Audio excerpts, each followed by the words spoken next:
Hello guys, ഇന്ന് ഞാനിവിടെ share ചെയ്യാനായിട്ട് പോകുന്നത് ERPNextൻ്റെ ERP സൊല്യൂഷനെ കുറിച്ചാണ് ഞാൻ പറയാനായിട്ട് പോകുന്നത്. അപ്പോൾ അതെങ്ങനെ നമുക്ക് AWSൽ ഡിപ്ലോയ് ചെയ്യാമെന്നുള്ള കാര്യങ്ങളൊക്കെയാണ് പറയാനായിട്ട് പോകുന്നത്. എങ്ങനെ ഹോസ്റ്റ് ചെയ്യാം, എങ്ങനെ കസ്റ്റമൈസ് ചെയ്യാം, അങ്ങനെയുള്ള കാര്യങ്ങളാണ് ഞാനിന്ന് പറയുന്നത്.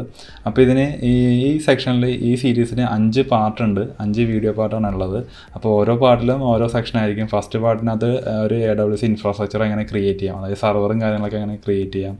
സെക്കൻഡ് പാർട്ടിൽ അതിന് വേണ്ടിയുള്ള സോഫ്റ്റ്വെയറും കാര്യങ്ങളൊക്കെ എങ്ങനെ ഡിപ്ലോയ് ചെയ്യാം, അങ്ങനെയുള്ള കാര്യങ്ങളൊക്കെയാണ്. അപ്പോൾ നിങ്ങൾ ഓരോ പാർട്ടായിട്ട് ഫുള്ളായിട്ട് കാണാനായിട്ട് നോക്കുക.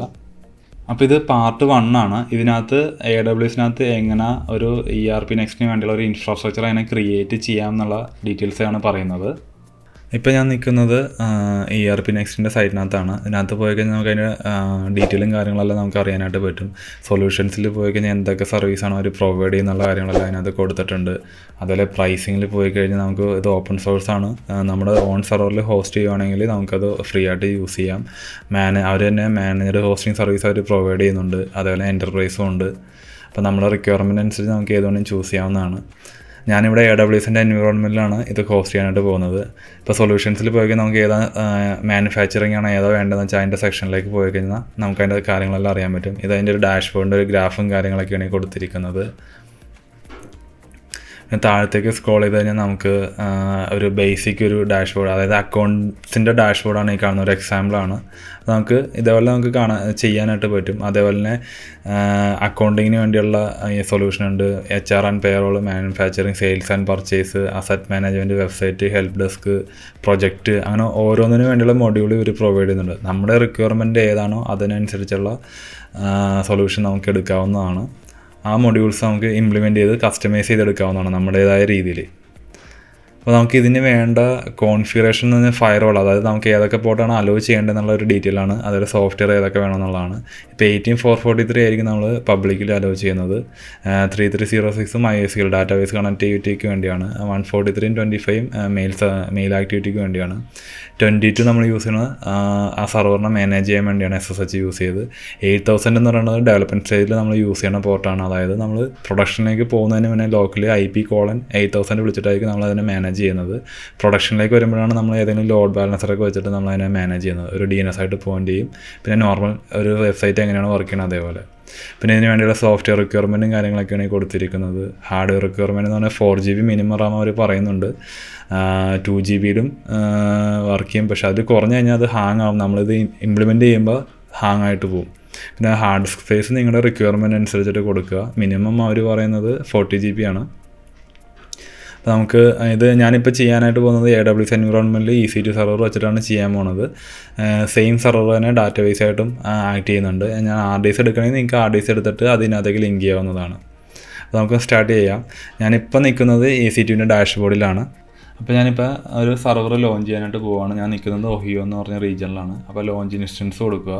ഞാനിവിടെ AMA ചൂസ് ചെയ്യുന്നത് Ubuntu 20.04 ആണ് വെർഷനാണ് ഞാൻ ചൂസ് ചെയ്യുന്നത്. അപ്പോൾ അത് സെലക്ട് ചെയ്യുക. അപ്പോൾ സെർച്ച് ലാബിൽ പോയിട്ട് Ubuntu ഒന്ന് സെർച്ച് ചെയ്ത് കഴിഞ്ഞാൽ നമുക്ക് Ubuntu ആയിട്ടുള്ള വെർഷനെല്ലാം കിട്ടും.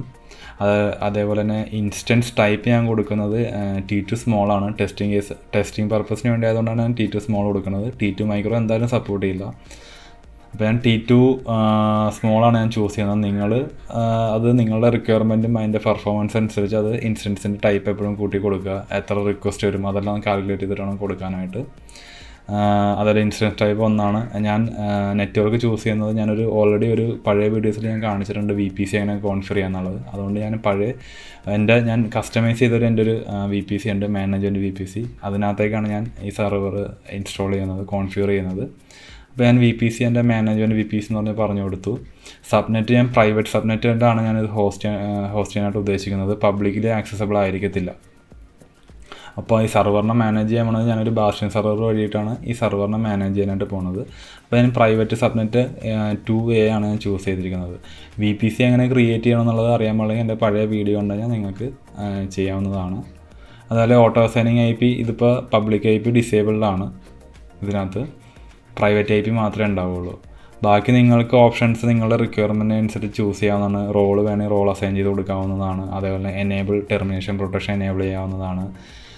മോണിറ്ററിങ് വേണമെങ്കിൽ എനേബിൾ ചെയ്ത് കൊടുക്കാം നിങ്ങളുടെ റിക്വയർമെൻറ്റ് അനുസരിച്ചിട്ട്. പിന്നെ അതേപോലെ തന്നെ ക്രെഡിറ്റ് സ്പെസിഫിക്കേഷൻ ഇൻസ്റ്റൻസ് ടൈപ്പ് ഏതാണോ ചൂസ് ചെയ്യണത് അതനുസരിച്ചിട്ട് കൊടുക്കുക. ഞാൻ T2 സ്മോൾ ആയതുകൊണ്ട് അൺലിമിറ്റഡ് വേണമെങ്കിൽ ഇട്ട് കൊടുക്കാവുന്നതാണ്. ഞാൻ ഇട്ട് കൊടുക്കുന്നുണ്ട്. ബാക്കിയെല്ലാം ഡിഫോൾട്ടാണ്. ഞാൻ അടുത്തത് നെക്സ്റ്റ് അടിച്ചിട്ട് സ്റ്റോറേജ് ആഡ് ചെയ്യുകയാണ്. അപ്പോൾ സ്റ്റോറേജും ഇതേപോലെ തന്നെ നിങ്ങളുടെ റിക്വയർമെൻറ്റ് അനുസരിച്ച് ഇവിടെ കൊടുക്കുക. ഞാനിപ്പോൾ തൽക്കാലം 10 GB ആണ് കൊടുക്കുന്നത്. അതേപോലെ എൻക്രിപ്ഷൻ എനേബിൾ ചെയ്യണമെങ്കിൽ എനേബിൾ ചെയ്ത് കൊടുക്കാവുന്നതാണ്. അഡീഷണൽ വോളിയം ആഡ് ചെയ്യണമെങ്കിൽ അതും ആഡ് ചെയ്യാവുന്നതാണ്. അപ്പോൾ ഞാൻ നെക്സ്റ്റ് ആഡ് ടാഗ് കൊടുക്കുവാണ്. ഇവിടെ ഞാനൊരു നെയിം കൊടുക്കുവാണ്, ERP എന്ന് പറയുന്ന നെയിം കൊടുക്കുവാണ്. അപ്പോൾ ഇത് ഇൻസ്റ്റൻസ്, വോളിയം, നെറ്റ്വർക്ക് ഇൻ്റർഫേസിന് എല്ലാത്തിനും അസൈൻ ആയിക്കോളും ആ ടാഗ്. അടുത്തത് എനിക്കൊരു സെക്യൂരിറ്റി ഗ്രൂപ്പ് ക്രിയേറ്റ് ചെയ്യണം. അപ്പോൾ ഞാനൊരു പുതിയൊരു സെക്യൂരിറ്റി ഗ്രൂപ്പാണ് ഞാൻ ക്രിയേറ്റ് ചെയ്യാനായിട്ട് പോകുന്നത്. എക്സിസ്റ്റിംഗ് ഞാൻ യൂസ് ചെയ്യുന്നില്ല. അപ്പോൾ ക്രിയേറ്റ് കൊടുത്തതിന് ശേഷം ERPSG എന്ന് പറഞ്ഞൊരു നെയിം കൊടുക്കുവാണ്. അത് തന്നെ ഡിസ്ക്രിപ്ഷനിൽ ഞാൻ സേവ് ചെയ്യുന്നു, കോപ്പി ചെയ്ത് പേസ്റ്റ് ചെയ്യുന്നു. ഇപ്പോൾ തൽക്കാലം ഞാനിപ്പോൾ എനിക്ക് SSH ആണ് വേണ്ടത്. എൻ്റെ ലിനക്സ് സെർവറാണ്, അതുകൊണ്ട് SSH ഞാൻ അലോ ചെയ്യുന്നു. ഇൻ ഫ്യൂച്ചറിൽ നമുക്ക് HTTPയും HTTPSും അലോ ചെയ്യേണ്ടി വരും. അപ്പോൾ തൽക്കാലം ഞാനിപ്പോൾ അതും കൂടി ആഡ് ചെയ്യുന്നുണ്ട്. അതും കൂടി ആഡ് ചെയ്തേക്കാം.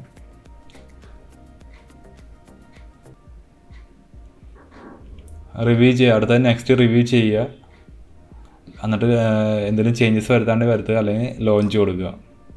ലോഞ്ച് കൊടുക്കാൻ നേരത്ത് നിങ്ങൾക്കൊരു കീ പെയർ വേണം. ഞാൻ എക്സിസ്റ്റിംഗ് കീ പെയറാണ് യൂസ് ചെയ്യുന്നത്. ആ ചെക്ക് ടിക്ക് ഇട്ടതിന് ശേഷം ഞാൻ ലോഞ്ച് ഇൻസ്റ്റൻസ് കൊടുക്കുവാണ്. ഇപ്പോൾ എൻ്റെ ഇൻസ്റ്റൻസ് ലോഞ്ച് ചെയ്തിട്ടുണ്ട്. നമുക്ക് ഇൻസ്റ്റൻസിൻ്റെ സെക്ഷനിൽ വന്നാൽ ഞാൻ കാണാനായിട്ട് പറ്റും. ERP എന്ന് പറയുന്നതാണ് എൻ്റെ ഇൻസ്റ്റൻസ്. T2 സ്മോളാണ് എടുത്തിരിക്കുന്നത്. ഇൻസ്റ്റൻസ് സ്റ്റേറ്റ് എന്ന് പറഞ്ഞാൽ ഇപ്പോൾ പെൻഡിങ് ആണ്, അത് റണ്ണിങ്ങിലേക്ക് മാറും. അതേപോലെ സ്റ്റാറ്റസ് ചെക്കും പാസ് ടു പാസ്സാകണം. രണ്ടും ഗ്രീനിൽ വന്നിട്ടുണ്ടാവും. നമുക്കൊന്ന് റിഫ്രഷ് ചെയ്ത് നോക്കാം.